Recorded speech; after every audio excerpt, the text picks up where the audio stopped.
아, 수업 진행하도록 하겠습니다. 오늘 여섯 번째 시간 5장 프로그램 운영과 실행 파트예요. 뭐 이 파트도 전 시간에 했던 것처럼 뭐 그렇게 어려운 파트는 뭐 없어요. 뭐 전반적인 아는 내용, 뭐 등등등 뭐 이런 파트라서 간단하게 한번 훑어보고 진행하도록 할게요. 그러니까 제가 푸개평 다른 수업도 마찬가지지만 푸개평은 그렇게 강의 위주로 안 하려고 해요. 특히나 뭐 실천론, 뭐 인행사 이런 과목에 비해서 더더욱 어떤 전반적인 내용에 대해서는 이렇게 막 상술하거나 기술하거나 설명하려고 하지는 않습니다. 그러니까 그 이유가 이 내용이 안 중요해서 아니면 내용이 쉬워서 그런 의미는 아니고요. 어떤 과목은 내용을 아는 걸 중요한 과목도 있고, 어떤 과목은 실제로 해보면서 좀 이해하고 그게 더 중요한 과목이 있고, 어떤 과목은 실제로 해보면서 익히는 것, 그러니까 활용이 더 중요한 과목이 있어요. 대표적으로 제가 하는 과목 중에 실기론, 표계평이 대표적으로 그런 과목들입니다. 이게 어떤 내용을 숙지하는 것보다 내용의 숙지 이상으로 제 생각에는 한 8대2로 해보는 게 더 훨씬 중요하고, 하면서 이렇게 수정하고 틀리고 고치면서 이 중요한 내용을 익혀 나가는 게 중요한 과목들이 있습니다. 대표적으로 이제 포- 어 잠시만요. 죄송합니다. 갑자기 연락이 와가지고 좀 잠시 갔다가 끊긴다고 말이 좀 끊길 것 같아요. 다시 이제 어, 이 수업 방향 설명하고 있었죠? 이 수업 방향 자체가 여러분들이 실제로 하면서 프로그램을 하면서 수정하고 고치고 나가고 이런 게 되게 중요한 과목인지라 제가 어떤 간단한, 그러니까 기초 토대가 되는 뼈대가 되는 어떤 방향성만 이야기를 하지 세세하고 미세한 부분까지는 굳이 막 엄청 설명하려고 하지는 않겠습니다. 그게 그렇게 의미가 있는 것 같지는 않고요. 에, 아시겠죠? 그래서 쌤이 이렇게 말하지 않고 좀 빨리빨리 지나가는 부분 같은 경우는 나중에 꼭 책 같은 걸 읽어 보시면서 천천히 이 전반적인 프로그램 운영 철학 뭐 그런 부분에 대해서는 여러분들이 스스로 학습하시는 게 필요하지 않을까. 그러니까 저랑 주로 이야기하실 부분은 앞으로 이제 수업 진행하면서 1대1로 줌 같은 것도 많이 할 거예요. 1대1 줌 하면서 여러분들이 생각하시는 프로그램에 대한 커멘트 이걸 더 많이 할 예정이죠. 그러니까 사실은 이제 포기평은 플립드 러닝으로 진행되지만 이게 그 방식이 뭐지? 갑자기 그 단어가 지금 생각이 안 나네. 무슨 디자이너라고 하던가. 저 갑자기 기억이 안 나요. 너무 갑자기 기억이 안 나서 그 방식으로 운영돼야 되는 수업이긴 한데 제가 추후에 다시 한번 설명을 하도록 하죠. 자, 보통 이제 오늘 할 내용은 큰 틀에서 보면 이런 거예요. 이제 앞선 내용이 이제 프로그램을 뭐 계획하고 어떤 이제 프로그램 계획 통해서 이제 프로그램 A를 만들었다고 쳤을 때 이제 가상적으로 이제 프로그램을 이제 실행을 해요. 운영을 한다고, 런 한다고, 런. 프로그램을 런, 운영을 하는 이 와중에 이게 A에서 종결 단계 A-라고 칩시다. 이 와중에 발생하는 문제, 한계, 혹은 개선점, 뭐 여러 가지 일련의 문제들이 뭐 발생하고 할 거잖아요. 근데 이러한 것들을 어떻게 이제 고칠 것인가, 그리고 이거 어떻게 알아낼 것인가, 이런 문제도 어떻게 알아낼 것인가, 찾을 것인가, 이런 내용을 좀 담고 있어요. 그러니까 우리가 체계 이론에 봤을 때, 우리가 시스템 티오리에 봤을 때 어떤 인풋 대비 우리가 아웃풋이 나오잖아. 이 안에서 발생하는 피드백이 있죠. 이 피드백. 이 피드백을 어떤 식으로 할 것인가에 대한 내용이 오늘의 주 내용이에요. 즉, 피드백을 어떻게 잡을 것인가, 어떻게 피드백을 캐치할 것인가, 그러니까 피드백 잡은 내용을 어떤 식으로 운영할 것인가, 그리고 과연 이것이 피드백이 맞나, 어디에 피드백이 있을까 같은 거. 그러니까 이론에서 보면 인풋 대비 아웃풋 나올 때 이 피드백이 나온다라는 건 이론적으로는 되게 간단한데, 실제 현상에서는 이 피드백은 그냥 나타날 수도 있고 나타나지 않을 수도 있어요. 경영학에서 보면, 경영학 관점에서 보면 보통 만족도 조사라든지 선호도 조사 같은 거 하잖아요. 이게 전부 다 피드백을 얻으려고 하는 방식이죠. 그러니까 어떤 물건 샀을 때 그 물건에 대한 소비자의 어떤 뭐 상품 만족, 신뢰도 뭐 이런 것도 조사 많이 하잖아요. 전부 다 피드백을 얻으려고 하는 것들이죠. 그러니까 만족도 조사, 고객 만족도, 그 다음에 뭐 우리가 이제 오늘 할 건 모니터링 같은 개념들 있어요. 그러니까 요 모니터링 이야기하면서 제가 조금 더 가장 현대에 와서 이 모니터링에 최적화된 어떤 연구 방법론도 살짝 좀 이야기를 할게요. 그런 이야기들이 오늘 주로 같이 나눌 담론이기도 합니다. 자, 프로그램의 실행. 이제 프로그램을 실행한다는 것은 이제 이 말 그대로 실제로 프로그램을 수행한다라는 거예요. 영어로서 이게 learn이라고 표현을 하고 operate라고도 이야기를 해요. 여러분, learn이라는 말이 쓰는 게 통계 있잖아. 통계 패키지가, 여러분 이제 통계 수업을 들었으니까 알겠지만, 통계 뭐 t-테스트나 아노바나 리그레션 같은 걸 할 때 우리가 한국말 통계 돌린다라는 말을 쓰지만 영어로는 learn 한다고 해요. 실행한다는 뜻이에요. learn은 영어의 개념도 learn, operate, learn을 많이 좀 더 쓰기도 하는데 learn을 하죠. 이렇게 우리가 수행을 하는 거예요.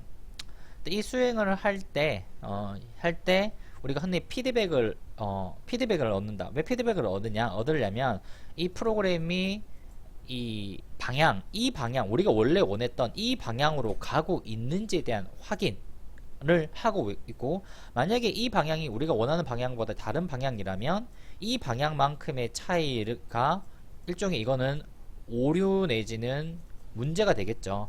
이것을 수정하려고 하는 것들이 이러한 실행 모니터링의 이유이기도 합니다. 아시겠죠? 물론 이런 것도 있어요. 이렇게 이 방향성이 항상 나쁘지만은 않아. 왜냐면 A로 시작했다가 A-가 아니라 B로 됐는데 B가 더 좋을 수도 있어요. 간혹 그런 일은 일어나지, 간혹이 아니에요. 사실 많이 일어나요. 되게 많이 일어납니다. 특히 이제 의학 관련된 영역에서 이런 일이 많이 일어나죠. 역사상 가장 여러분들이 많이 알고 있는 센세이션한 약 중에 하나가 성기능 장애를 극복하는 비아그라 같은 거. 비아그라가 원래 혈관 확장제 계열의 제품이었지 성기능 장애 개선제가 아니었어요. 마찬가지로 현대에 나오는 대부분 탈모약이 탈모약으로 만들어지게 아니라 그 대부분 어떤 전립선이나 뭐 이쪽 계열의 치료제로 만들다가 보니까 부작용으로 털이 나고 이런 거죠. 그러니까 꼭 프로그램이, 제가 하고 싶은 말은 뭐냐면 프로그램이 반드시 A에서 A-로 가는 게 항상 옳다라는 건 아니에요. 때로는 B가 A-보다 훨씬 10배, 100배, 1000배 이상의 수익과 성과와 혹은 인간의 삶을 더 이롭게 할 수도 있어요. 그렇지만 이거는 일종의 운의 영역이에요. 로또급의 운의 영역이지 일상적으로 우리가 계획할 수 있는 영역은 아닙니다. 그러니까 여러분들이 이런 말을 좀 할까? 프로그램 이야기를 하니까 어떤 프로그램 성공이라는 우리가 시도를 통해서 성공을 할 때 이 성공의 큰 영향에서 실력, 뭐 노력도 있지만 운도 굉장히 크게 따릅니다. 다른 말로는 기회, 또 다른 밑에 개념에는 맥락, 배경 이런 게 들어가요. 경영학 개념에서 이 성공의 요인으로 보면 1, 2, 한 3가지가 크게 나오는데 이러한 배경, 백그라운드 맥락도 중요하고 실력, 노력도 중요하지만 운과 기회도 굉장히 중요합니다.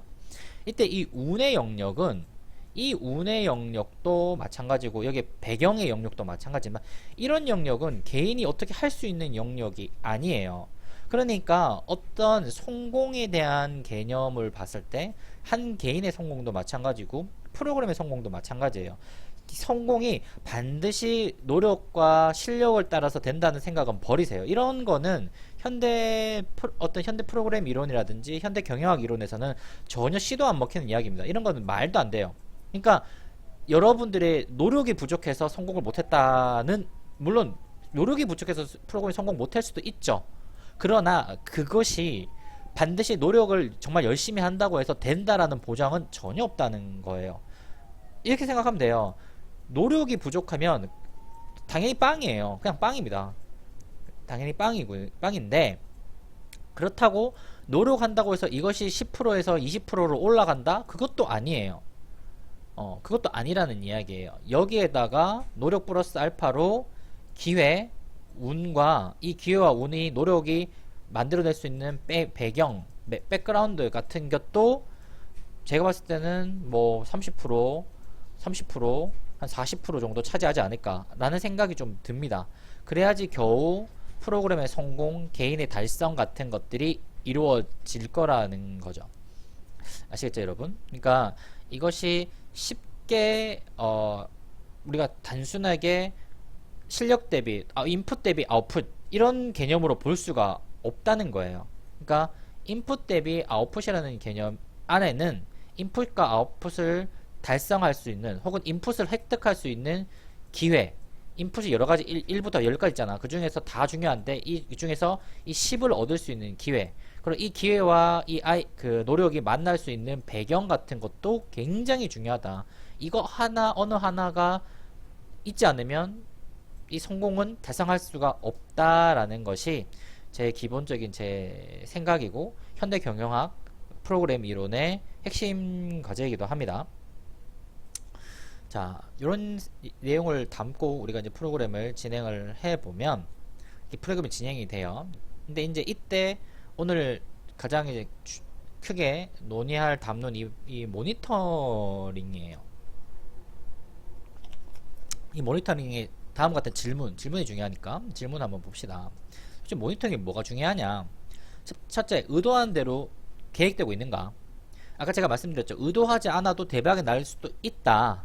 그러나 그거는 이제 현대 흔히 말해서 이제 어떤 특수한 상황에 일어나는 거고, 우리가 지금은 교과서에서 배우는 거잖아. 그러니까 배우는 관점에서 이야기를 한다면 기획한 대로 가고 있는 건가? 과연 그리고 이게 지금 욕구를 충족하고 있는 건가? 그리고 이 적합한 대상자한테 서비스만 제공되고 있는 건가? 혹은 이게 흔히 말해서 적합한 대상을 가고 있는 건가? 혹은 크리밍을 하고 있는 건가? 이런 것들 체크하는 거고, 양은 적절한가?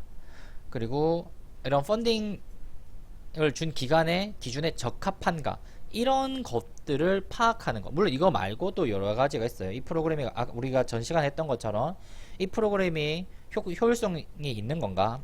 혹은 코스트, 비용성의 관점에서도 괜찮은 건가? 혹은 시행 과정에서 어떤 환경적 맥락이 바뀌지 않았는가? 혹은 클라이언트의 어떤 욕구 자체가 변하지 않았는가? 뭐 다양한 것들을 파악할 수가 있는데, 기본적인 거 이런 4-5가지를 우리가 알고 프로그램을 운영을 한다면 이 모니터링은 성공으로 끝날 수 있지 않을까라는 게 사회복지 영역에서 진행하고 있는 것입니다. 그러니까 여기에서 이제 사회복지 영역과 경영학이 좀 다른 것 중에 하나가, 여기에 일종의 그게 없죠. 이게 없어요. 돈이 없어요. 크게 돈이 없다고.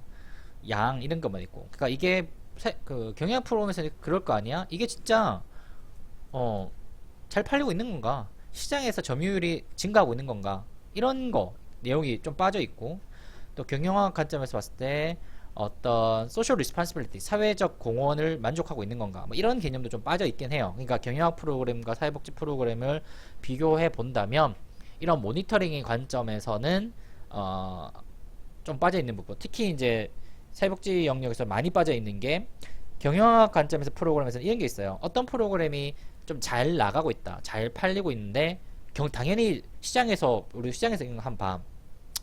막 내가 치킨집을 했어. 영삼 치킨에서 막 대박 잘 팔리는 거야. 내가 좀 뭐 슈퍼 양념을 해서. 근데 한 석 달 팔고 있다 보니까 갑자기 새로운 가게가 들어올 수 있죠. 영삼 치킨을 벤치마킹한 04, 05 치킨이 등장할 수도 있는 거잖아.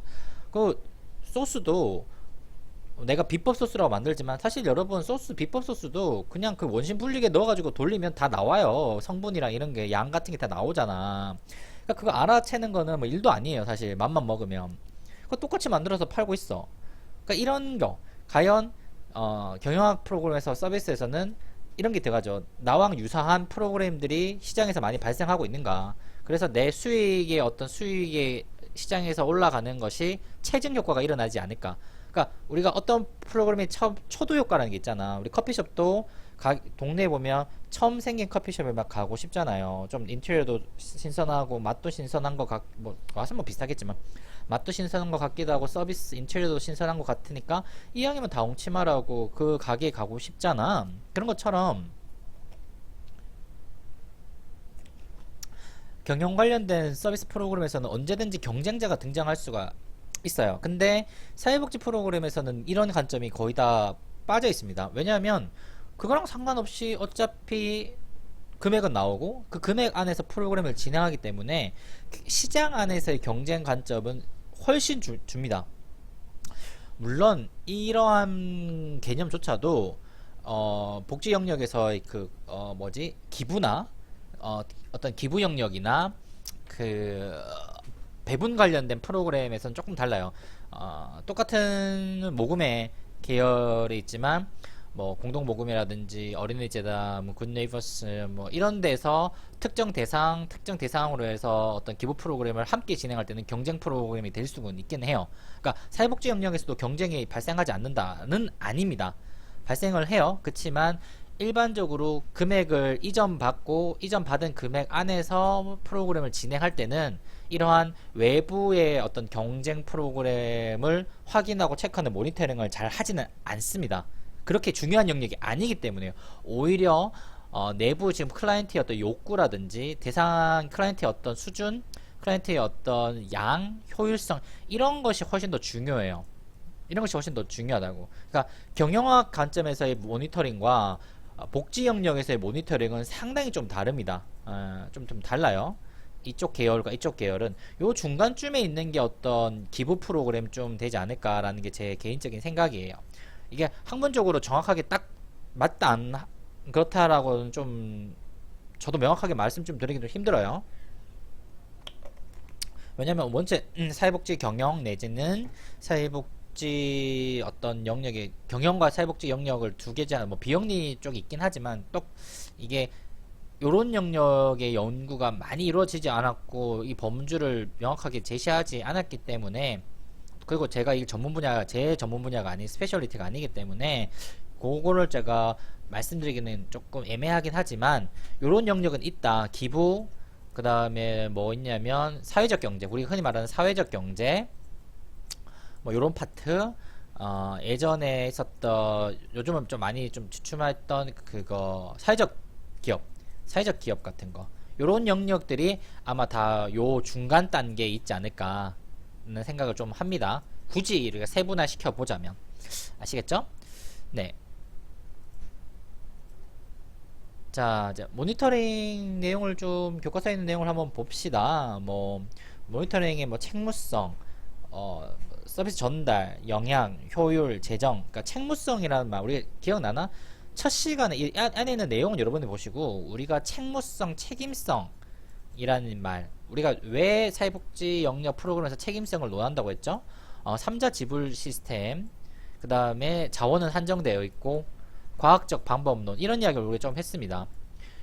이것이 중요하다 보니까 어떤 돈 쓰는 데 돈과 인간과 시간을 쓰는 데의 책임성이 증가할 수밖에 없었다라는 이야기를 우리가 했어요. 그 책임성을 이게 세부적으로 나눈 것들이 요런 거예요. 법적으로 윤리적으로 문제가 없냐. 특히 오늘날 이 윤리적 책임성이 좀 많이 커졌죠. 윤리적 책임성, 그다음 법적 책임성, 그다음에 효율성, 영향력, 서비스 전달. 보통 이게 서비스 딜리버리 시스템이라고 부르는데, 똑같이 어떤 예를 들어서 지금처럼 코로나나 아니면 수해, 수해가 많이 났죠. 여름에 수해에 어떤 물건, 현물이 있어. 뭐 내가 어떤 걸 드리고 싶어요. 뭐 이불이나 빨래나 뭐 이런 거를 하는 그런 서비스를 이분들한테 드리고 싶은데, 이 물건 A를 어떤 식으로 수혜민한테 전달하냐, 기부자에서부터 수혜민까지 전달하냐에 됐을 때 서비스 전달이 되게 중요하다는 거예요. 이걸 그냥 누가 얘를 갖고 누가 이렇게 바로 가냐, 어떤 단계를 거치냐, 정부 루틴을 도치냐, 아니면 배분기간, 그러니까 모금회 같은 기간을 거치냐, 배분기간도 배분기간이 본사가 직접 하냐, 지부가 하냐, 뭐 이러한 절차들이 있어요. 그 절차에 어떤 식으로 운영되느냐에 대한 책무성이 서비스 전달 책무성 같은 것들이에요.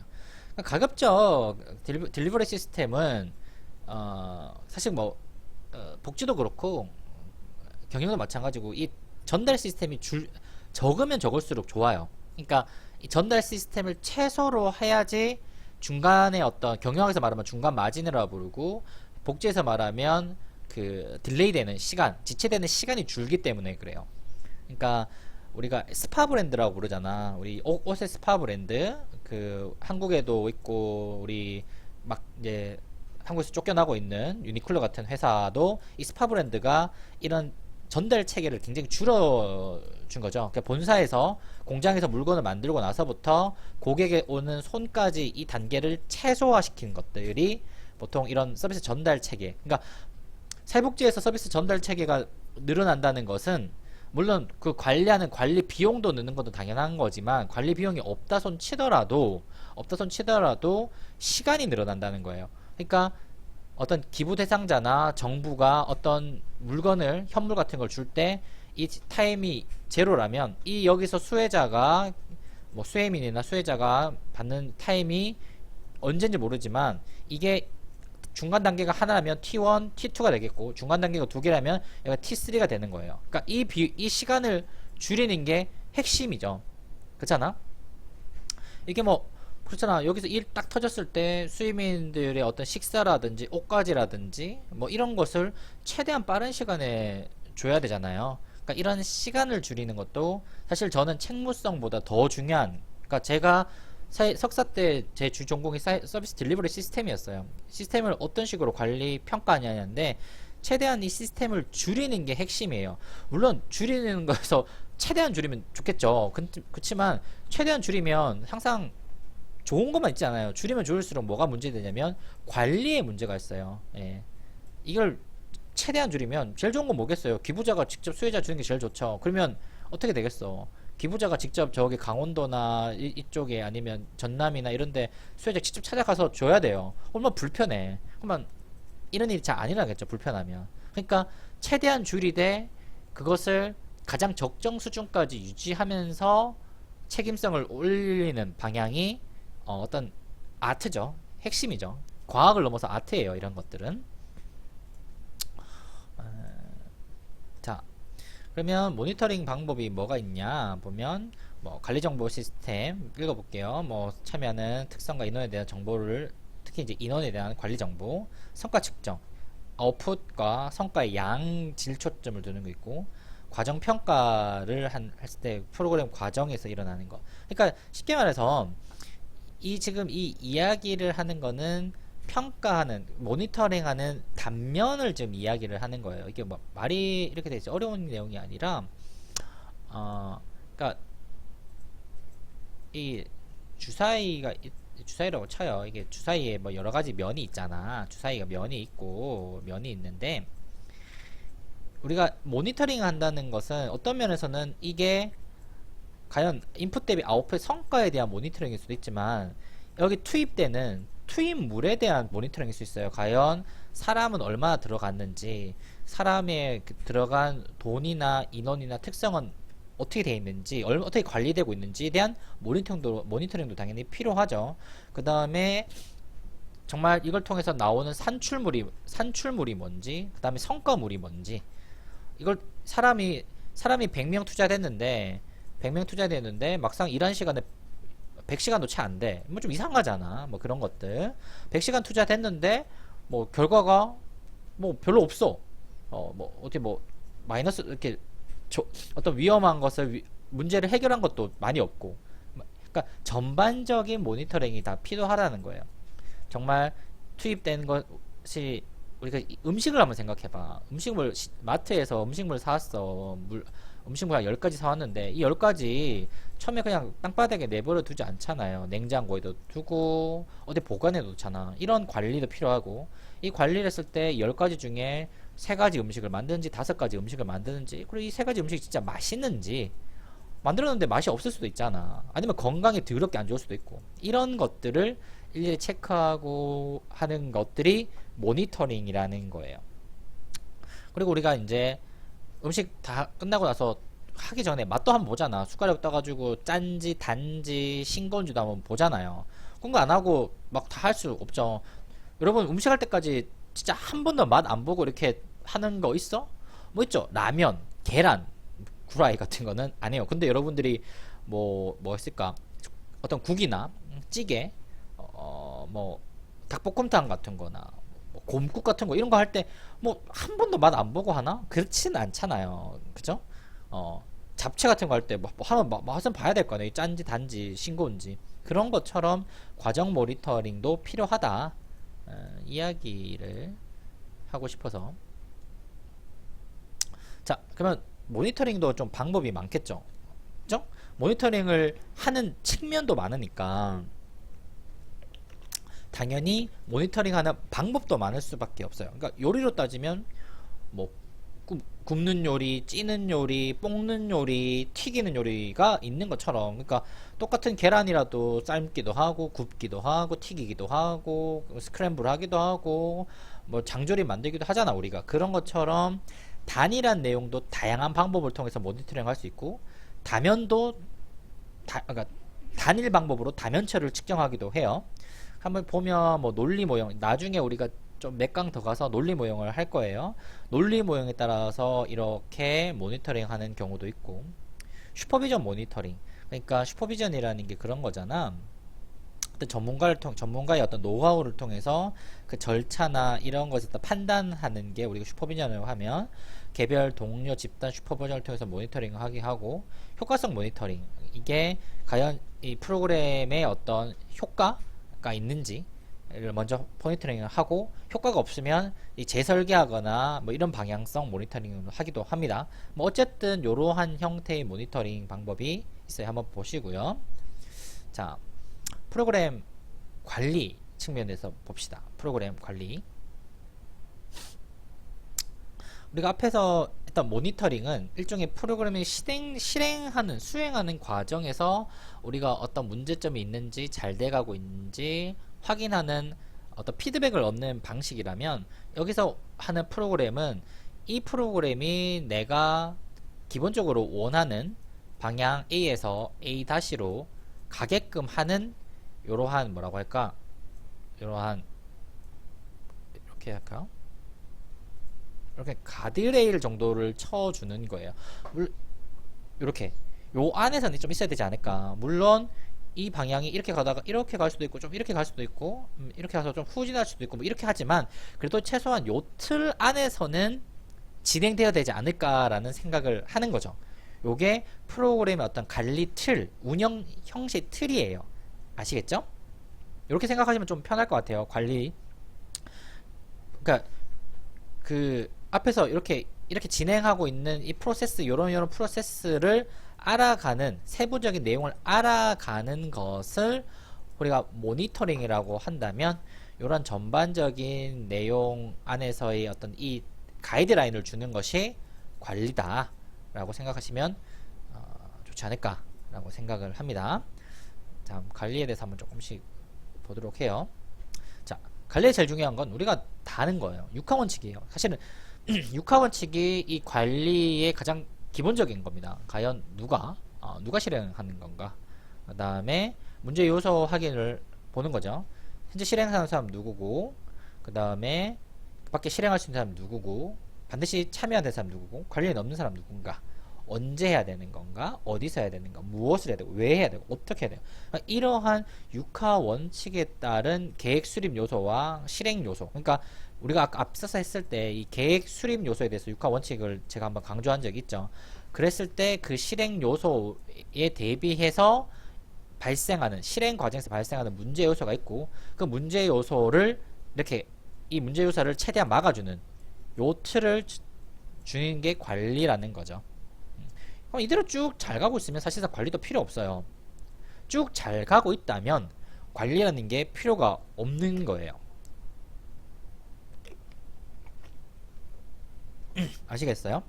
그러니까 이게 이런 말, 그러니까 도덕경에 이런 말이 있어요. 도덕경에 노자가 이제 공자님을 좀 까면서 그 공자가 강요했던 인이나 효 같은 이야기를 공자님이 강조를 하잖아요. 그러니까 노자가 이런 말을 해요. 현상이 잘 이루어진다면 효를 강조할 필요가 없고, 세상이 잘 이렇게 뜻대로 간다면 인의를 강조할 필요가 없다라고 이야기해요. 그러니까 이것이 안 되기 때문에 그것을 강조하는 거다라고 이야기를 하시는 거거든요. 그러니까 큰 도가 이루어진다면 인의는 필요 없다라고 이렇게 말씀을 하세요. 그러니까 마찬가지로 이 프로그램이 원래 계획대로 잘 간다면 이런 관리는 필요가 없어요, 사실상. 예. 노자의 말씀처럼 같은 이야기를 하는 거예요. 어떤 원하는 방향이 그냥 뜻대로 잘 이루어진다면 관리라는 게 왜 필요하겠어요? 지금 코로나 사태 때 사람들이 정부가 제시했던 어떤 방향성이라든지 우리가 지켜야 될 것을 잘 지켜간다면 정부가 이런 관리 감독하고 문자 보내고 이런 거 필요가 없죠. 사람들이 잘 지키고 있으니까. 이게 안 되기 때문에 관리가 필요한 거죠. 그래서 관리라는 것은, 관리 이면에는 그것이 잘 실행이 안 되고 수행이 원래 방향에 안 된다는 가정이 있는 거예요. 그러니까 뭔가 관리한다라는 것은 안 되고 있다는 것을, 안 될 수도 있다는 것을 미리 생각하고 있다는 겁니다. 아시겠죠? 예. 그래서 이 육하 원칙에서는 쉽게 말해서 어떤 애가 잘 안 돼. 언젠가부터 잘 안 되고 있어. 이 어디서 잘 안 되고 있고, 무엇을 잘 못하고 있고, 왜 하는지를 잘 모르고 있어요. 어떻게 하는지도 모르고 있기 때문에 이러한 문제가 확인돼야 되고 관리가 필요하다라는 이야기. 아시겠죠, 여러분? 뭐 이렇게 막 크게 어려운 내용이 절대 아닙니다. 어려운 내용이 아니에요. 자, 한번 봅시다. 자, 그러면 이렇게 관리하는 여러 가지 방법 중에 이제 우리 책에서 많이 나오는 건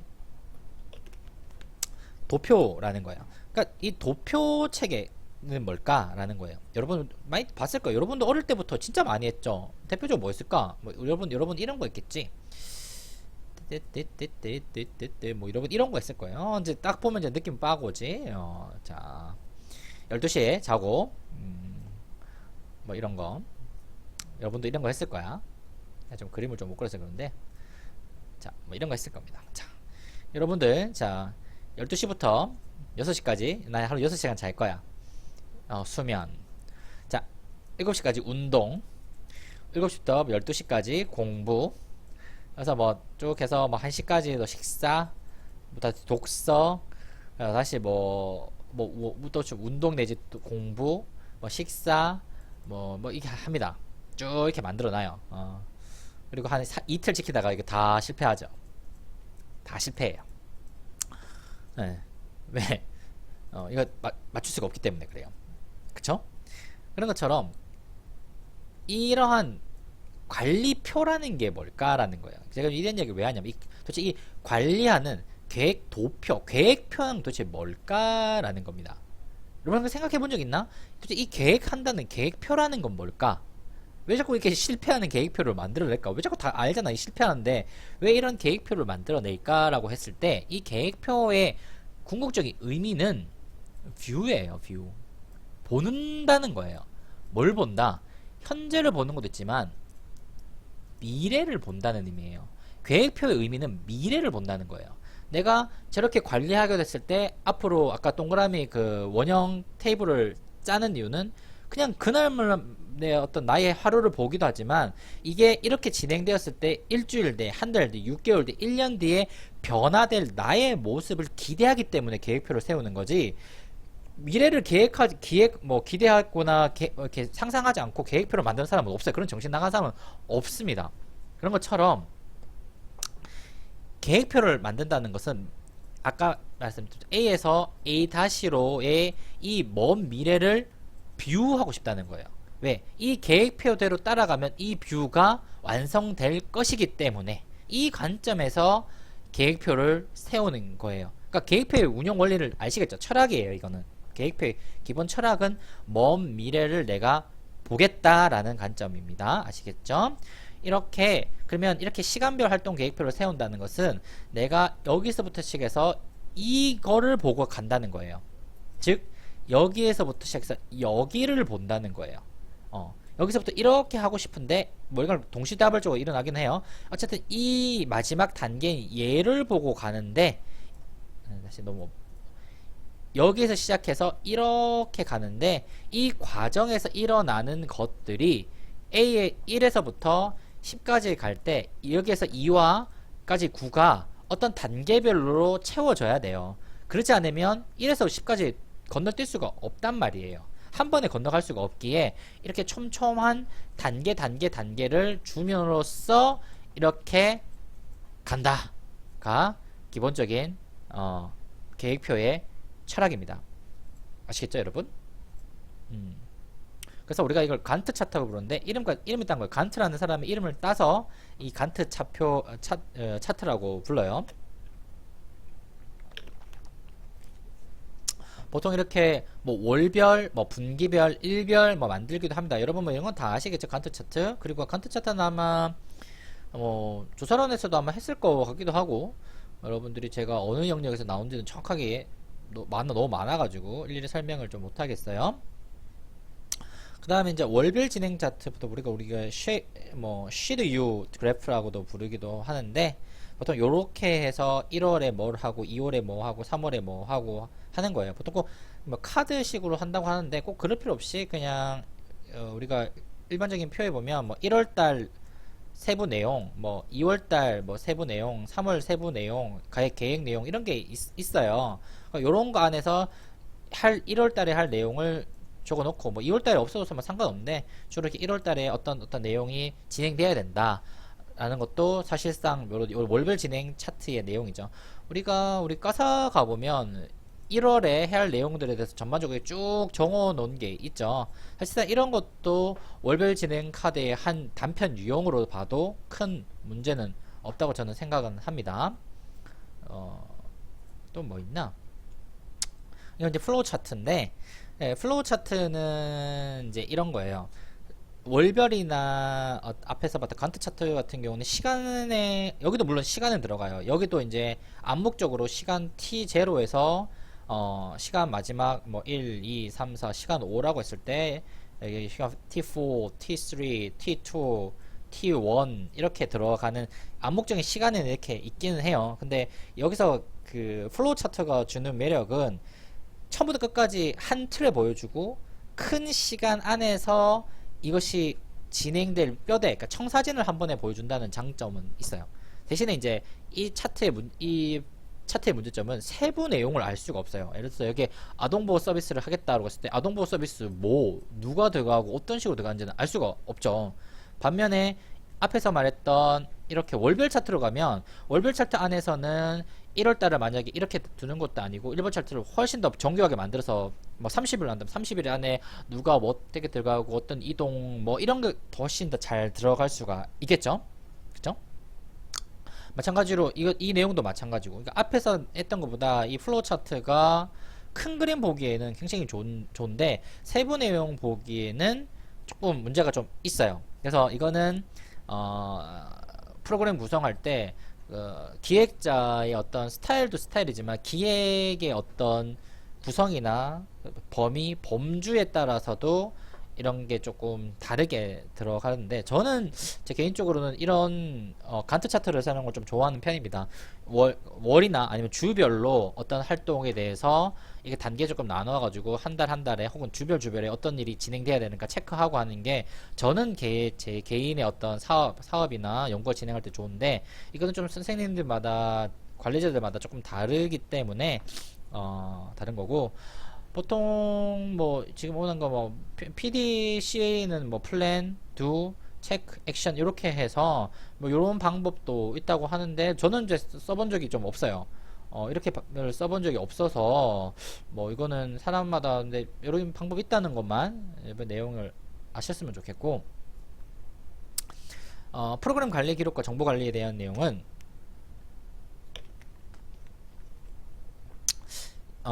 아까 이런 거예요.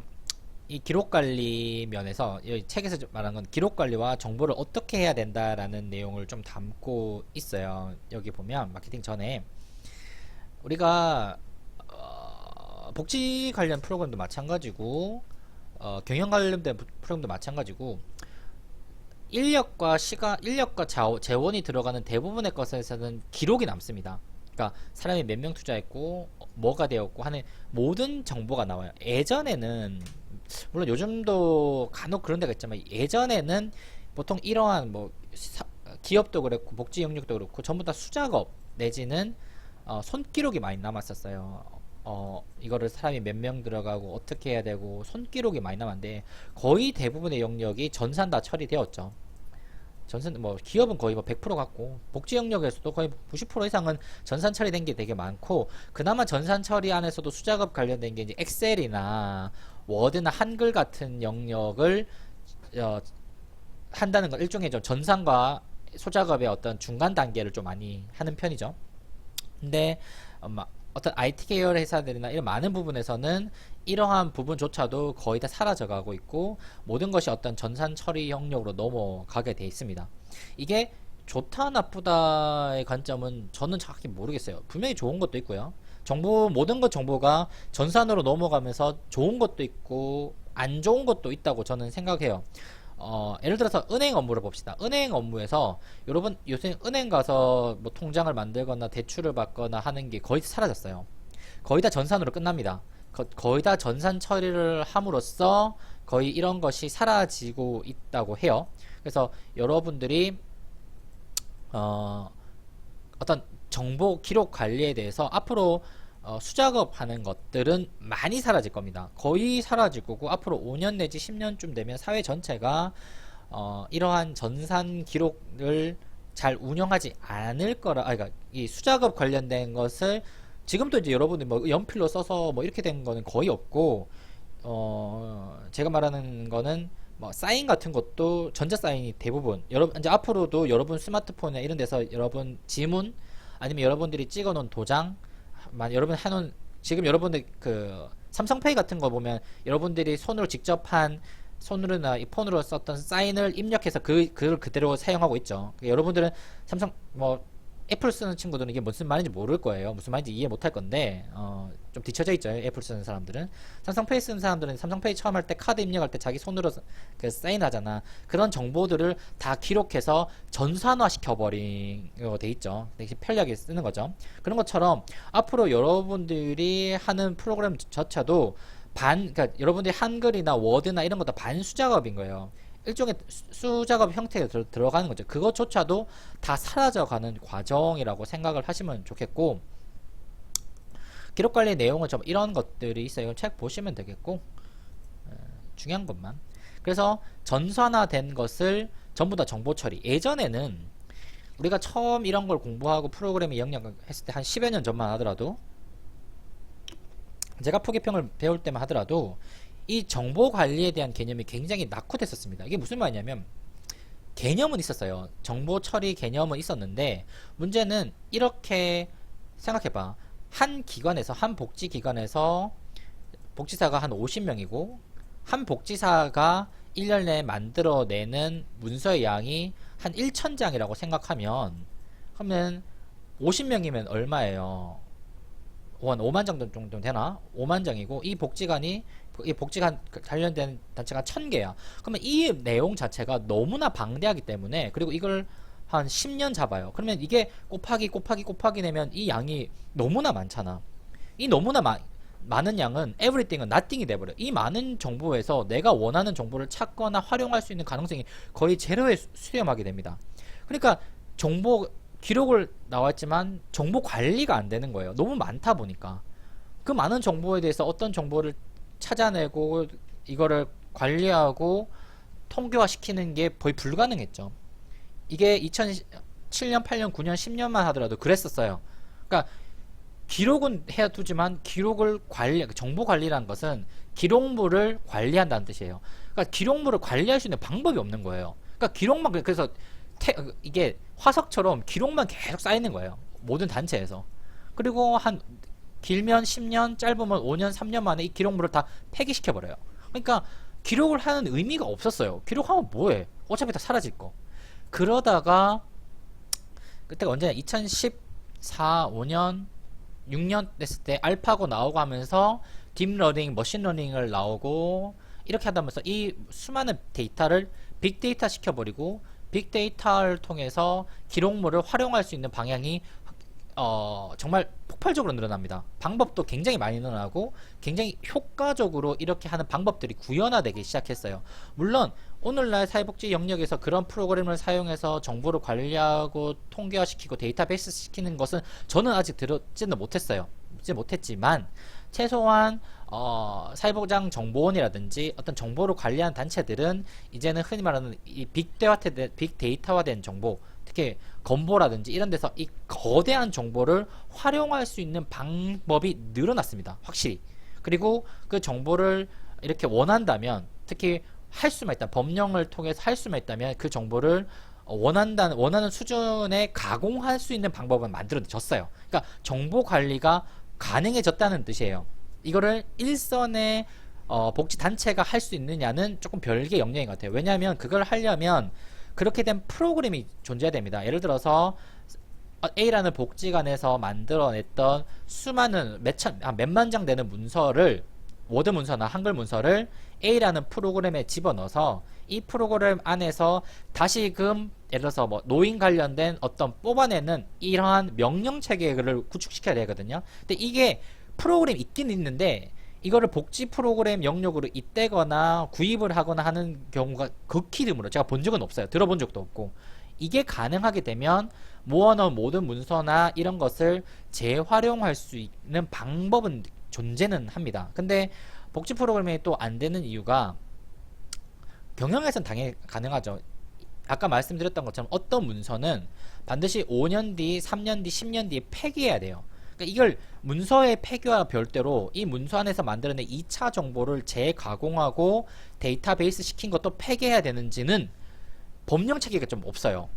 그러니까 이게 되는지 안 되는지도 아직 유권 해석을 해야 되거든요. 그러니까 이 프로그램을 이게 쉽게 말해서 프로그램을 했을 때 1년짜리 프로그램 했어. 1년짜리 프로그램에서 기록물이 만들어졌고 한 1000장 정도로 만들어졌고 1000장 안에서 만들어진 정보가 한 2만 개에서 3만 개의 정보가 만들어졌다면 이 1000장의 문서는 3년 뒤에 폐기하는 게 맞는데 이 1000장에서 문서에서 만들어졌던 3만 개의 통계 데이터베이스는 혹은 문서 베이스는 폐기해야 되냐 안 폐기해야 되냐에 대한 논란이 있다는 거예요. 모른다는 겁니다, 사실은. 그래서 만약에 폐기해야 된다면 이런 프로그램 운영하는데 의미가 없어요. 왜냐면 어차피 폐기를 해야 되니까. 그러나 폐기하지 않아도 된다는 것이 있다면 이런 프로그램을 기간별로 운영할 필요도 있다는 거죠. 제 생각은 그래요.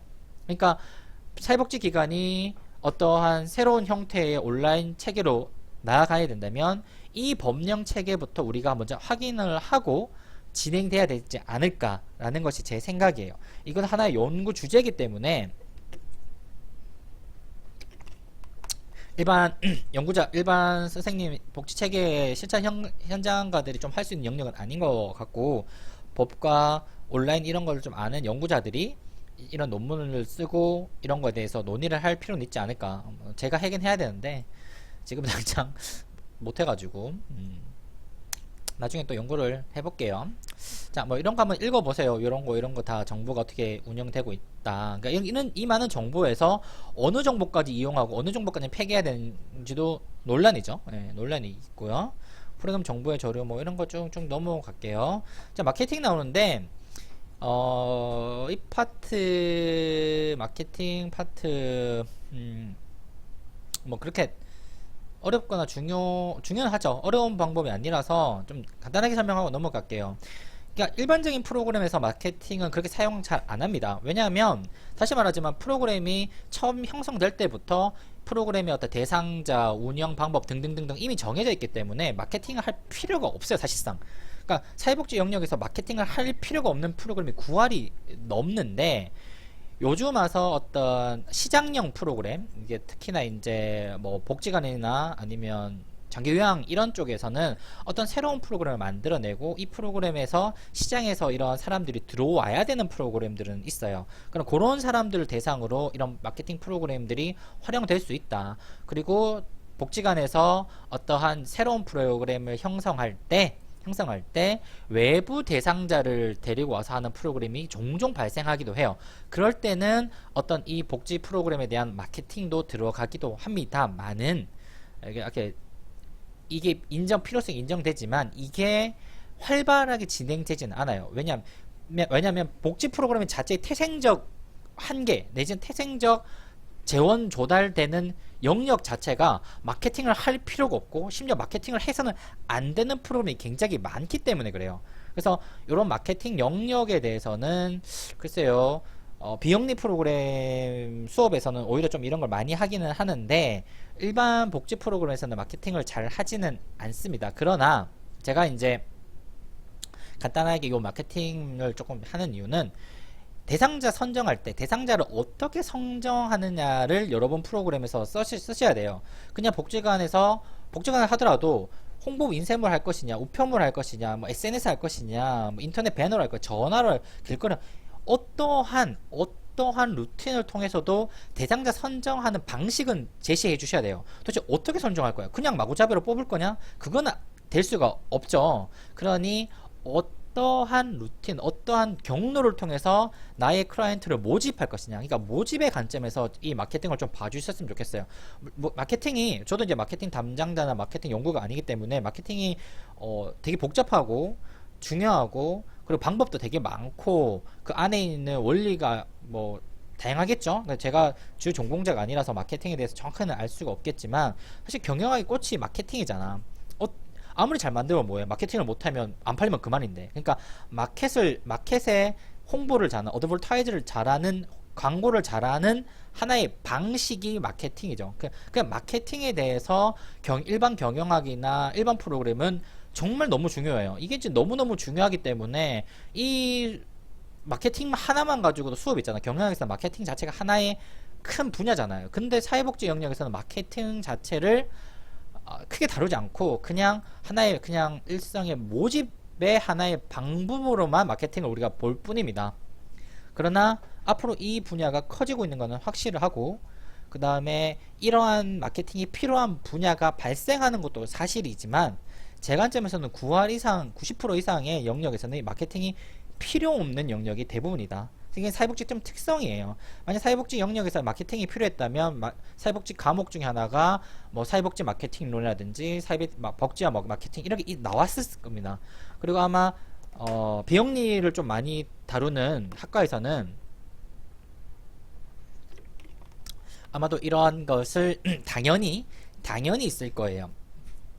근데 우리 과에서는 특성상 이런 마케팅 영역이 굉장히 적다. 그리고 행정학 안에서도 마케팅을 많이 다루지 않고 행정학에서도 마케팅을 하는 게 뭐 공공 PR 같은 것 정도에 좀 다룰 겁니다. PR이 그죠? Public Relationship 약자죠. 공공 PR 같은 거 할 때만 조금 다루지 전체적인 어떤 정책, 어떤 홍보나 이런 게 경영학에서 말하는 마케팅과는 조금 거리가 좀 있어요. 요 파트는 제 전문은 아니지만 여러분들이 행정학과 과목 어떤 과목을 들으면 여기 좀 나올라나? 제가 정확하게 과목을 특성을 잘 몰라서 한번 그냥 나중에 한번 체크해 보셨으면 좋겠어요. 마케팅 뭐 이런 거 있고 뭐 이거 한번 읽어보세요. 읽어보시고 큰 내용이 어려운 게 아니니까 만족도 조사 뭐 이런 거 쭉쭉쭉 한번 보시면 되지 않을까 싶어요. 자, 오늘 정리하자면 오늘 크게 모니터링과 관리 두 가지 이야기를 했어요. 모니터링 하는 것은 기본적으로 프로그램 수행, 런할 때, 수행할 때 발생하는 여러 가지 문제점, 한계점을 찾아내는 것이 모니터링이다. 그리고 관리라는 것은 어떤 프로그램이 항상 원하는 방향으로 진행되지 않지만 그래도 거대한 큰 방향성에서 틀을 잡아주는 게, 기준을 잡아주는 게 관리다. 제가 요 정도 두 가지만 그 키포인트 줬고, 여러분이 그 정도 알고 책을 읽어보시면 훨씬 더 쉽게 이해하지 않을까 생각합니다. 오늘 이 정도로 수업 마치는 걸로 하겠습니다. 다음 시간에 또 보도록 할게요. 안녕.